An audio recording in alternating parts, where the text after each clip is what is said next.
कहानी की शुरुआत में हमें एक ज़ोए नाम की लड़की को दिखाया जाता है जो अपने दोस्तों से फ़ोन पर बात कर रही होती है। इतने में उसके डैड भी आ जाते हैं और उससे कहते हैं कुछ जलने की बू आ रही है। तो वो कहते हैं खाना पकाया था, शायद वहीं जल गया है।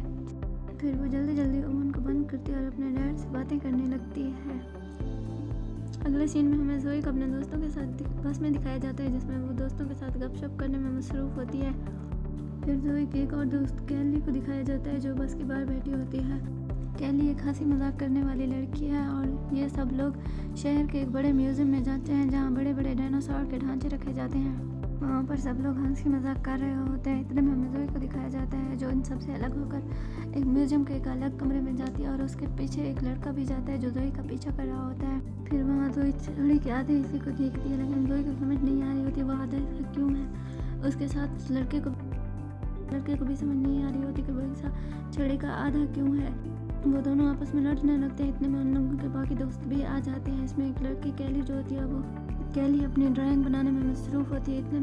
इतने में उन सब की लड़ाई में वो छड़ी नीचे गिर जाती है और उससे नीली रोशनी निकलने लगती है, जैसे सबके चेहरे पर सिंबल बन जाते हैं। वहाँ एक और लड़की को दिखाया जाता है जो म्यूजियम की ओनर होती है, जिसका नाम सारा होता है। वो जब छड़ी को गिरा हुआ देखती है तो वो फ़ौरन आती है और छड़ी उठा लेती है और इन सबको लाइब्रेरी में ले जाती है। यहाँ पर वो तारीख की किताबों में उस छड़ी का मुताला करने लगती है कि आखिर इसका मतलब क्या है। सारा उनसे वजह जानने लगती है कि कैसे उनसे छड़ी गिरी और इस बात पर सब आपस में बहस करने लग जाते हैं। बाद इसे हाथ में लेते हैं तो फिर उससे रोशनी चमकने लगती है, जिस पर वो 5 दोस्त उसे बारी बारी हाथ लगाते हैं। जैसे ही ज़ोए उस पर हाथ रखती है तो वो सब के सब गायब हो जाते हैं और हमें अगले सीन में दिखाया जाता है वो सब एक सहरा में पड़े हुए हैं और सब बेहोश हैं। ज़ोए की आँख सबसे पहले खुलती है, फिर वो कैली को उठाती है, फिर वो सब मिलकर अपने सारे दोस्तों को उठाते हैं। ये जब देखते हैं तो उनके आसपास सारा रेगिस्तान होता है। कहीं दूर एक जंगल नजर आ रहा होता है जिससे गाने की आवाज़ें आ रही होती हैं। ये सब उस आवाज़ का पीछा करते हैं और जंगल में चले जाते हैं। इन 5 दोस्तों में किसी को कुछ पता नहीं होता कि ये कहाँ है और ये जंगल कौन सा है। ये बस चलते जाते हैं और रास्ता तलाश करते हैं कि शायद कहीं कोई रास्ता मिल जाए। जंगल में उनको एक बूढ़ा नजर आता है जो दरख्त के साथ बंधा हुआ होता है। वो उनको कहता है कि भाग जाओ वरना राक्षस तुम सबको ख़त्म कर देगा। वो हैरान होते हैं कि कौन सा राक्षस। इतने में उस राक्षस की आवाज़ आने लगती है जिस पर वो सब डर जाते हैं और डर के मारे भाग जाते हैं।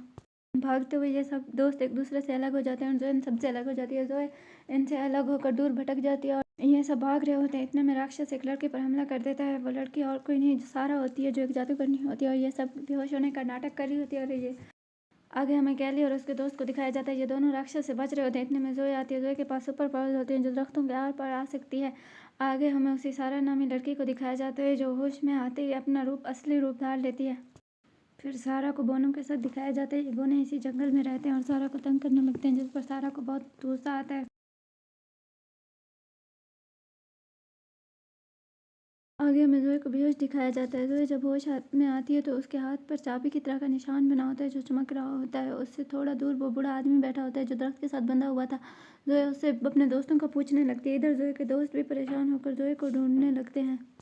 उनमें से एक दोस्त कहता है कि मैंने रात के रहने के लिए जगह ढूंढी है। फिर वो उस जगह को देखने लगते हैं। वहाँ कुछ निशानात बने होते हैं जिनका मतलब सिर्फ कैले पढ़ सकती है। कैले अपने जादू से उन निशानात का मतलब पढ़ती है। इधर ज़ोए को उधर उसी बूढ़े के साथ बात करते हुए दिखाया जाता है जिसमें वो अपने दोस्तों का पता पूछ रही होती है और अपने हाथ पर आने वाले निशान की वजह भी। फिर अगले सीन में ज़ोए को वो बूढ़ा अपनी कहानी सुनाता है। वो कहता है कि हमने सहरा दरिया रात पूरी दुनिया छान मारी है। हमें उस जादूगरनी ने गलत मशवरा दिया था कि हमारे साथ मिलकर जंगल पर कब्जा करें, जबकि वो जादूगरनी खुद जंगल पर कब्जा करना चाहती थी और हम सबको धोखा दिया और मुझे यहाँ बंदी बना दिया जिससे मैं कभी आज़ाद नहीं हो सकता। फिर वो बूढ़ा उसे मशवरा देता है कि तुम अपने चेहरे पर मिट्टी लगा लो ताकि वो जादूगरनी तुम्हें ना ढूंढ सके, ना ही तुम्हारे दोस्तों को। फिर वो सारा ऐसा ही करती है, अपने चेहरे पर मिट्टी लगाती है ताकि वो जादूगरनी के हाथ ना आए। उधर वो सब दोस्त पहाड़ों पर नजर आने वाले निशानात के बारे में समझ रहे होते हैं। इनमें से एक तारीख वाला कहता है कि ये निशान हम जादूगरनी के बनाए हुए हैं और वो हमें कुछ बारे में निशानदाही करना चाहती है। फिर ज़ोए मिट्टी लगाकर अपने दोस्तों को ढूंढने निकलती है। यहाँ उसी सारा नामी लड़की से मिलती है जो उसे कहती है कि मैं वो जादूगरनी हूँ जिसने तुम सबको यहाँ जंगल में लाया, जिसने तुम सबको उसी राक्षस के पास भेजा। लेकिन ज़ोए को यकीन नहीं आता उसकी बातों का, क्योंकि वो भी तो उसी के ग्रुप के साथ आई थी। लेकिन वो उसे बार बार यकीन दिलाने की कोशिश करती है कि मैं जादूगरनी और मुझे वो छड़ी का आधा हिस्सा चाहिए। ज़ोए के पास यहाँ पर सुपर पावर आती है जिससे वो किसी भी जगह पर फ़ौरन से पहुँच सकती है।